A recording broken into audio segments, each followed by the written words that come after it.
Hello and welcome to Calvin's Garage. This video is 5 modifications you could make to a military vehicle. My video on 5 modifications, 5 essential modifications you should make to your military vehicle has done really well. So I decided to follow it up by talking about 5 optional modifications. So these are cool modifications that I have seen other people do. I have not done on either of my trucks, but I've seen other people do these modifications, and they are cool optional modifications that can make your military truck much more capable.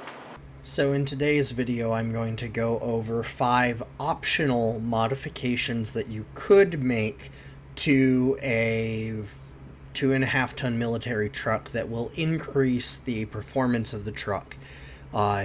But these are not required. So the first one is the differential brake. Now, these Rockwell axles that are underneath 2.5-ton trucks are actually very popular with off-roaders, and so there's a lot of aftermarket support for them.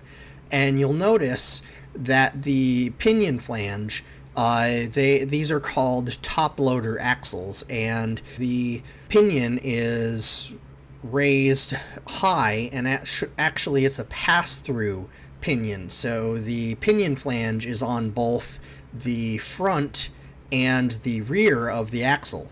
And this was a very important design that made it so that these axles could be placed in any order. It could be placed in the front, it could be placed in the middle, it could be placed in the rear, and you don't have to have an extra component like a pillow block or carrier bearing to have another drive shaft going to the rear axle. You can pass the power through the intermediate axle and then to the rear axle. Now, what's interesting about having this pinion, this extra flange on the front, is that you can put in a pinion brake. Now, this is Bigfoot. I don't know if this is Bigfoot 1 or Bigfoot 2, but you can see here that the axles on this iteration, oh, it's not the original Bigfoot. Yeah, it's either Bigfoot 2 or 3. But you can see here that this is just a Rockwell 2.5-ton top loader axle. But instead of having brakes at the tires, they have the brakes moved to the pinion. Now, this has carried over on several iterations of Bigfoot, Bigfoot 3 in the 90s, and even the version of Bigfoot with the biggest tires ever. A lot of monster trucks back in the day had Rockwell axles and had pinion brakes. Even the little Bigfoot had a Rockwell axle, although this looks like it doesn't have a pinion brake. And even mudders, so people who custom build off-road vehicles for mud, also have Rockwell axles and pinion brakes. So the pinion brake does a few different things. The first thing that it does is it gets all your brake components away from the wheel. Now, there's a few reasons why that is helpful. Number one, it gets your brake components up and away from the ground, so if there are rocks or if you're running over cars, in the case of a monster truck, you're not going to risk puncturing a brake line or risk bending or breaking any components of your brake system. It gets it up much higher and away from the ground. It also helps keep it out of a lot of the deep mud and silt and up more. The water itself doesn't really hurt it too much, but it keeps it out of that deep mud and silt that can just get in everywhere and prevent things from working properly.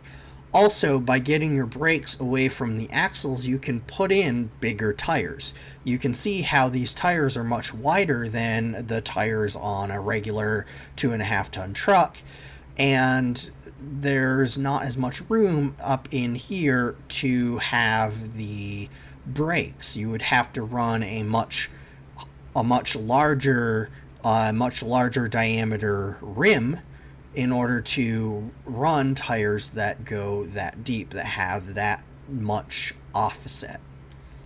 So a differential brake can really improve your performance off-road. Also, the differential is spinning a lot faster than the wheels are, especially when you have huge wheels like this. So the wheels themselves might not be turning many times per minute, but the vehicle will be moving faster because it's a bigger wheel. Whereas the differential will be spinning a lot faster compared to the wheel, and so having that brake force applied at the differential where it's turning faster allows the friction that's created to do more work to slow down the vehicle as well. So it can help slow down these bigger vehicles. So if you are purpose building your 2.5 ton truck to be a monster off-road and to tackle a lot more obstacles than even a stock 2.5 ton truck can handle, a differential brake is a good upgrade. Another good upgrade, if you're serious about off-roading your 2.5 ton truck, is bigger wheels and tires. Now, you could go with the super single tires that were common on the 2.5 ton and 5 ton trucks from the late 80s in through the 90s and into modern day. They perform much better off-road than the 9x20 duals or even the 11x20 singles. These tires are much wider, they have a tread pattern that's designed to be much better off-road, and if you combine that with a set of beadlock wheels, and you can even get tires bigger than this, and you combine them with a set of beadlock wheels, you can run much lower tire pressures, which really increases your surface area so you don't sink into the mud as much. And for number 3, if you want to use your vehicle for a specific purpose, maybe the cargo bed isn't the best for you. The drop side beds that come on some variants of the M35 can be quite useful because you can drop down those bed sides and you basically have a flatbed. They also have dump truck versions. They made dump truck versions, troop carrier versions, van body versions, but you aren't limited to just what the Army created because you can create your own. If you want, you can add a giant tank onto the back to carry liquids. You can create a custom flatbed like you see on this truck here. Imagine a flatbed build like this with the toolboxes in an M35. I would love to see, I love the utility bed setup on trucks, and I would love to see something like that on an M35. You could also do an enclosed cab. So this is a Russian military truck, but it's got an enclosed cab. And so you could custom build your enclosed cab, or you could use one of the military ones.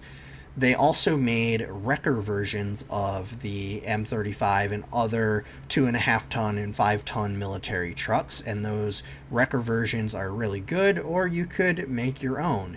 So the possibilities are endless for creating a purpose-built work vehicle that can get the job done.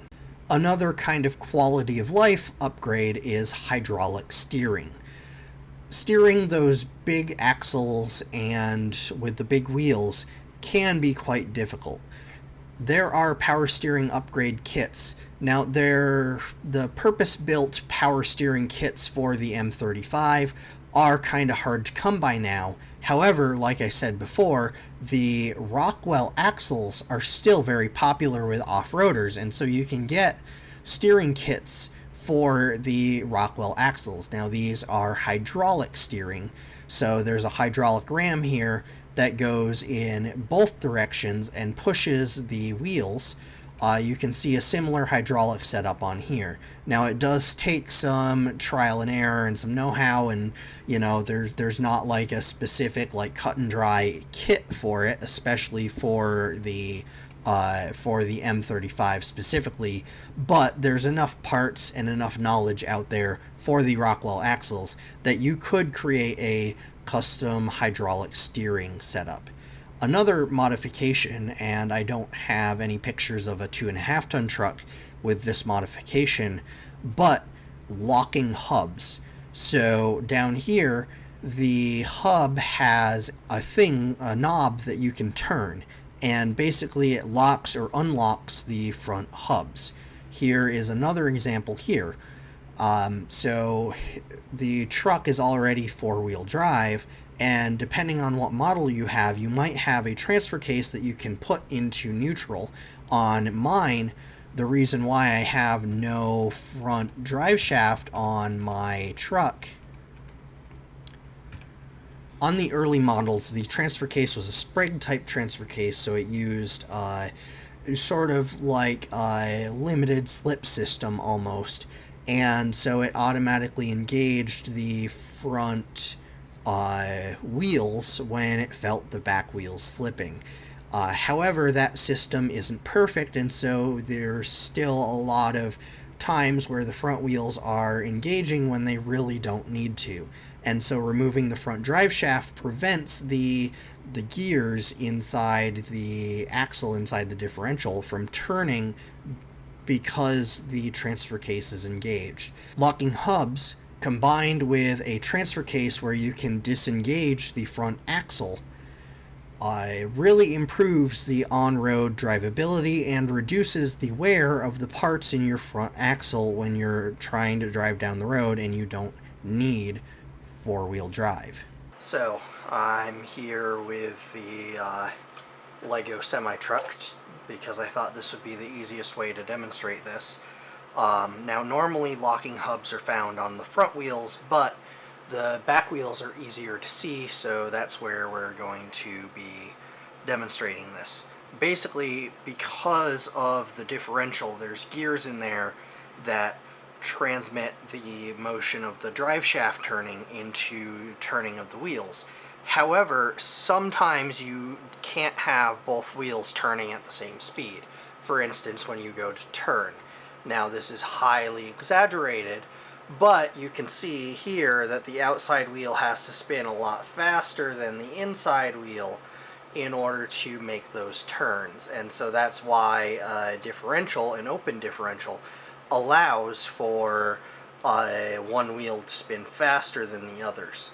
And so one wheel can spin faster, and really only one wheel is receiving power at the same time. And now differentials and lockers and all that deserve its own video, but basically locking hubs lock the wheels together with the axles. So if the hubs are unlocked, the wheels just kind of spin freely, and they spin completely independently of each other and independent of all the motion that's going on inside the axle.